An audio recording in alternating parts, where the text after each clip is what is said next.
This is the Lone Crater YouTube. We hope this video helps. You start by confirming your device and iOS are compatible. This matters because dynamic island features depend on hardware and software. Once done, make sure notifications are allowed for apps you want to appear there and enable attention-aware features that affect animations.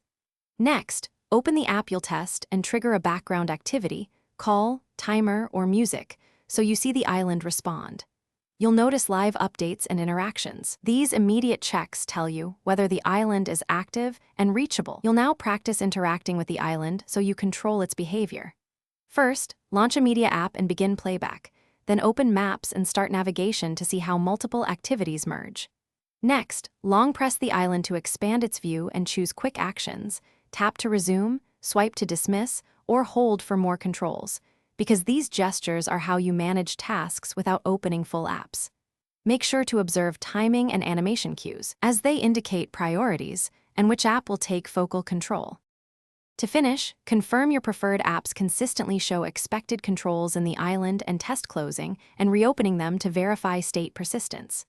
If something fails, first check permissions and background app refresh, then reboot your phone to clear temporary glitches.